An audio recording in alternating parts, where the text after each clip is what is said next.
चाहे कितने ही सगे हों। इन 3 लोगों पर कभी विश्वास नहीं करना चाहिए। एक समय की बात है, मध्य देश में एक बहुत ही सुंदर नगर था। उस नगर में एक चोर रहता था। वह छोटी मोटी चोरी करके अपने परिवार का पालन पोषण करता था, लेकिन उस चोरी के धन से उसके परिवार का पूरी तरह से खर्च नहीं चलता था। एक दिन उसने सोचा कि पाप तो पाप होता है, चाहे छोटा हो या बड़ा।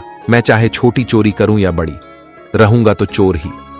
पकड़े जाने पर दंड तो मुझे उतना ही मिलेगा, तो क्यों ना मैं बड़ी चोरी करूं। ऐसा निश्चय करके उसने उस नगर के राजा के खजाने को लूटने की योजना बनाई। रात होने पर वह राजमहल में घुस गया और किसी तरह जहां राजा का खजाना था वहां पहुंच गया। वहां पहुंचकर उसने देखा कि खजाने पर कई सैनिक पहरा दे रहे थे। सख्त पहरा देखकर चोर को लगा कि उनकी आंखों में धूल झोंकना बहुत कठिन काम है और सोचने लगा कि यहां तो साक्षात काल पहरा दे रहा है। अगर मैंने चोरी करने की कोशिश की तो जीवित नहीं बचूंगा।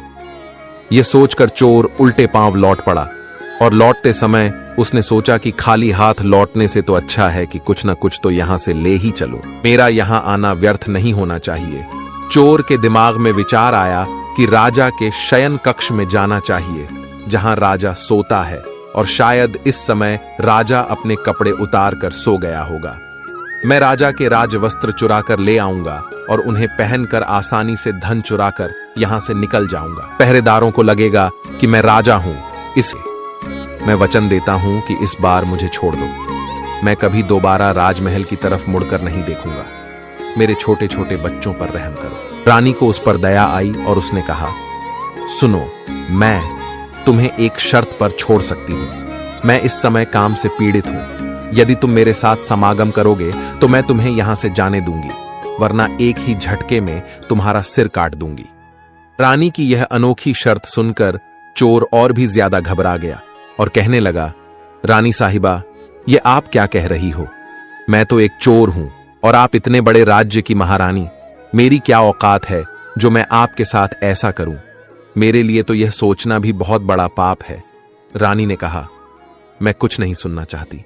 अगर तुम्हें अपनी जान प्यारी है तो मैं जैसा कहती हूं वैसा ही करो, वरना मरने के लिए तैयार हो जाओ। रानी का ऐसा प्रस्ताव सुनकर चोर की जान हलक में अटक गई और सोचने लगा, आज मैं बहुत बड़ी मुसीबत में फंस गया। यदि मैंने रानी की बात नहीं मानी तो भी मारा जाऊंगा, और मान ली तो भी मारा जाऊंगा।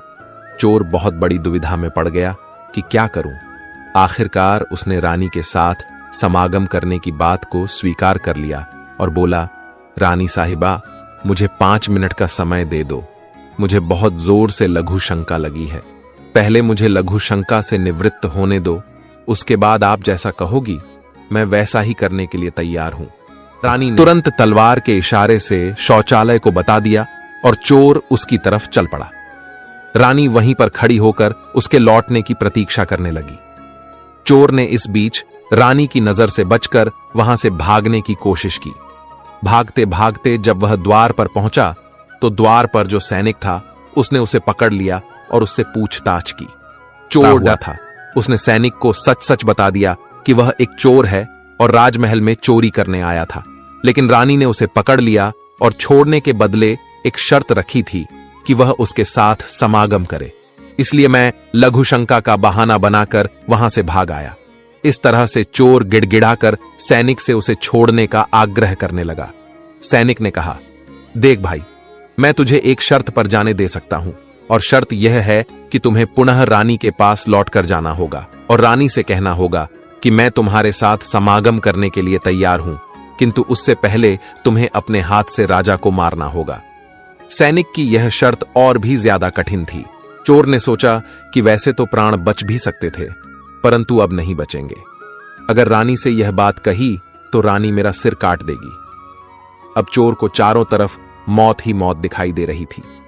मजबूर होकर चोर वापस रानी के पास गया और बोला, रानी साहिबा, मैं आपके साथ संबंध तो बना लूंगा, लेकिन मुझे एक बात का डर है कि उस समय राजा साहब नींद से जागे तो न आप बचेंगी और न मैं। राजा साहब हम दोनों को मार डालेंगे, इसलिए आपको एक काम करना होगा।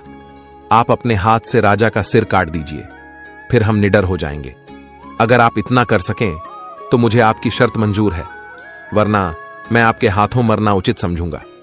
आप मुझे मार दीजिए। काम के वशीभूत रानी चोर से कहने लगी। ठहरो, ये कौन सी बड़ी बात है?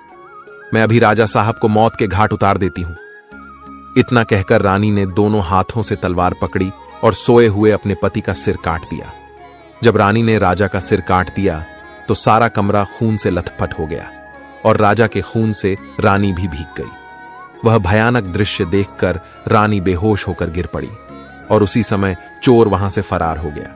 सुबह राजमहल में शोर मच गया कि कोई राजा साहब को मार गया, मगर राजा को मारने वाले का कोई पता नहीं चल पा रहा था।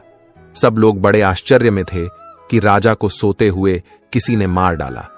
इधर रानी भी दहाड़ मार मार कर रो रही थी।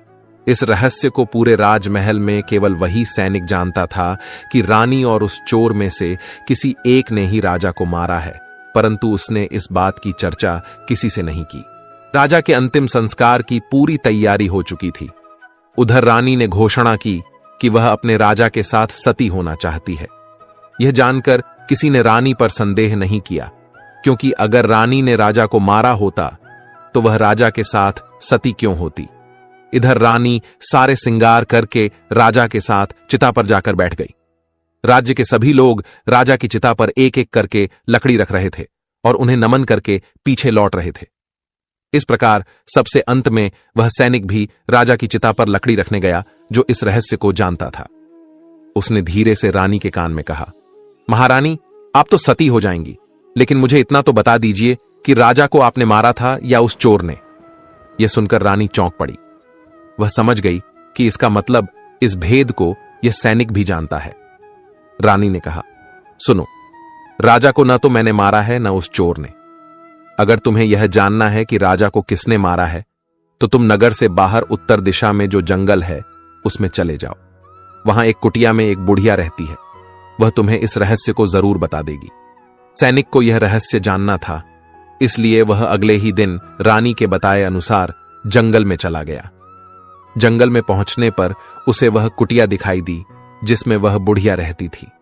सैनिक उस बुढ़िया के पैर पकड़कर बोला, मां जी, मैं एक रहस्य जानने के लिए आपके पास आया हूं। राजा साहब की हत्या किसने की, मुझे बताइए। तब बुढ़िया मां कहती है, बेटा, अगर तुझे यह रहस्य जानना है तो तुझे एक काम करना होगा। मेरी कुटिया के बाहर एक बकरा बंधा हुआ है, तू अपनी तलवार से उसका सिर काट दे और सिर काटते ही बकरे की दाढ़ वहीं गिर जाएगी और उसका सिर हवा में उड़ने लगेगा। तब तुम उस बकरे के सिर के कान पकड़कर लटक जाना। वह बकरे का सिर तुझे जिस जगह पर ले जाएगा वहां पहुंचकर तुझे तेरे सवाल का जवाब मिल जाएगा कि राजा को किसने मारा है। अब सैनिक ने वैसा ही किया। कुटिया के बाहर जो बकरा बंधा हुआ था, सैनिक ने उस बकरे का सिर काट दिया। सिर कटते ही वह हवा में उड़ने लगा। उसने झपटकर बकरे के दोनों कान पकड़ लिए। वह सिर उड़ता हुआ उसे उस भयंकर वन के बीचों बीच ले गया। उस जगह पर एक गुफा बनी हुई थी। उस गुफा के द्वार पर जाकर वह सिर नीचे उतर गया। सैनिक सोचने लगा कि इस जंगल में न तो कोई मनुष्य दिखाई दे रहा है, यहां भला कौन मुझे राजा की मौत का रहस्य बताएगा। वह गुफा के द्वार पर खड़ा यही सोच रहा था, और वह गुफा एक राक्षस की थी जिसमें वह राक्षस और उसकी एक बेटी रहते थे। अब शाम हो गई थी और वह राक्षस अपने भोजन के लिए बाहर गया हुआ था। गुफा के अंदर उसकी बेटी मौजूद थी। इधर जब राक्षस कन्या को किसी मनुष्य की गंध मालूम पड़ी तो वह द्वार पर निकल कर आई। उसने देखा कि एक हटा-कटा नौजवान गुफा के द्वार पर खड़ा है। राक्षस कन्या ने सोचा कि अगर मैंने इसे खा लिया तो मेरे एक समय की भूख मिट जाएगी, और अगर मैंने इसे जिंदा रखा तो यह नौजवान मेरे बहुत काम आएगा। राक्षस कन्या ने तुरंत एक सुंदर लड़की का रूप बनाया और उसके सम्मुख पहुंच गई। इतनी सुंदर स्त्री उसने आज तक पहले कभी नहीं देखी थी। वह सैनिक उसे देखते ही उस पर मोहित हो गया। लड़की भी उसे अपनाने के लिए आई थी, इसलिए उसे अपनी गुफा में बुलाकर ले गई और उसके साथ खूब मस्ती की। के आने का समय हुआ तो लड़की ने उसे मक्खी बनाकर दीवार पर चिपका दिया। राक्षस आया और उसने लड़की से पूछा, बेटी, मुझे किसी मनुष्य की गंध मालूम पड़ रही है। मुझे लगता है कि कोई आदमी हमारी गुफा में घुस आया है। तब बेटी बहाना बनाती हुई बोली, पिताजी, कैसी बात कर रहे हैं? हमारे होते हुए कौन मनुष्य यहां आने की हिम्मत करेगा? मैं तो उसे कच्चा चबा जाऊंगी।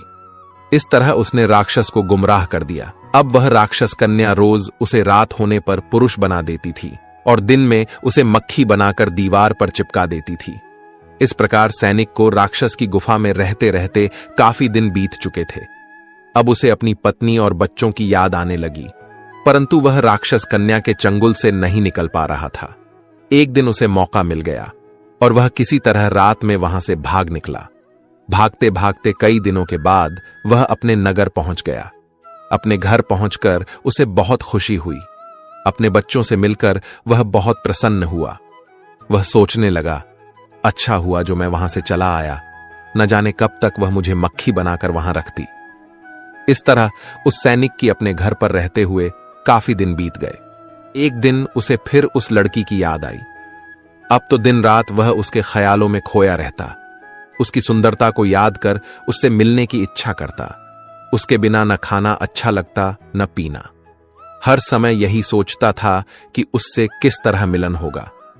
सैनिक उस राक्षस कन्या से मिलने के लिए तड़पने लगा और उसने फिर से उसके पास जाने का निश्चय किया। उसने सोचा, पिछली बार तो मुझे उस बुढ़िया ने पहुंचा दिया था, लेकिन अब मैं वहां से भाग कर आया हूं, इसलिए मुझे रास्ते का भी ज्ञान नहीं है। क्यों न मैं एक बार फिर उस बुढ़िया की सहायता ले लूं। ऐसा सोचकर वह उस बुढ़िया की कुटिया पर पहुंच गया और हाथ जोड़कर बोला, हे माता, एक बार मुझे फिर से उसी स्थान पर भेज दो जहां पर मुझे पहले भेजा था। अब वह सैनिक राजा की हत्या का रहस्य भूल चुका था। वह राक्षस कन्या से मिलने की बेचैनी उसके अंदर बढ़ती जा रही थी। वह बुढ़िया समझ गई कि यह काम के वशीभूत है। उस बुढ़िया ने कहा, बेटा, पहले तो मेरे पास एक बकरा था जिसके कान पकड़कर तुम वहां चले जाते, अब तो वह भी नहीं है। अब मैं तुम्हें कैसे पहुंचाऊं? तब सैनिक ने कहा, हे माता, मैं जीवन भर आपका गुलाम रहूंगा, एक बार उस लड़की से मुझे मिला दो। बुढ़िया ने कहा, बेटा, मैं तुझे मिला तो दूंगी, पर इसके लिए तुझे अपने बेटे को मेरे पास लाना होगा। सैनिक बोला, यह कौन सी बड़ी बात है? इतना कहकर सैनिक अपने बेटे को बुलाकर ले आया। बुढ़िया ने कहा, बेटा, जिस तरह तुमने बकरे का सिर काटा था, उसी तरह तुम अपने बेटे का सिर भी काट देना। फिर उसी तरह इसका सिर भी हवा में उड़ने लगेगा। तुम इसका सिर पकड़ लेना और यह तुम्हें उसी स्थान पर पहुंचा देगा। काम के वशीभूत वह सैनिक अपने बेटे का सिर काटने के लिए तैयार हो गया। जैसे ही उसने तलवार लेकर बेटे का सिर काटना चाहा, तब उस बुढ़िया ने उसका हाथ पकड़ लिया और कहने लगी, ठहरो, यही तुम्हारे प्रश्न का जवाब है। चाहे कितने ही सगे हों, इन 3 पर कभी भी विश्वास नहीं करना चाहिए। पहला, राजा को न चोर ने मारा था और न रानी ने। राजा को हवस ने मारा था। जिस तरह काम वासना में अंधा होकर तुम अपने बेटे को मारने के लिए तैयार हो गए, इसी हवस के वशीभूत होकर मनुष्य अंधा हो जाता है और गलत से गलत काम भी कर जाता है। दूसरा, धन के लालच में आकर कोई भी किसी को मार डालता है। और तीसरा, क्रोधी व्यक्ति क्रोध में अंधा होकर सब कुछ भूल जाता है और वह सब कर डालता है जिससे जीवन भर उसे पछताना पड़ता है। क्रोध में उसकी बुद्धि विवेकहीन हो जाती है और वह अपना पराया कुछ नहीं देख पाता। इन तीनों से हमेशा बचकर रहना चाहिए, अन्यथा जीवन भर पछताना पड़ता है। मित्रों, आशा करते हैं कि आपको हमारा यह सुनाई गई कथा अच्छी लगी होगी। अगर आपको यह कथा अच्छी लगी तो प्लीज वीडियो को लाइक करें और चैनल को भी सब्सक्राइब करें। और लास्ट तक कथा सुनने के लिए आपका धन्यवाद।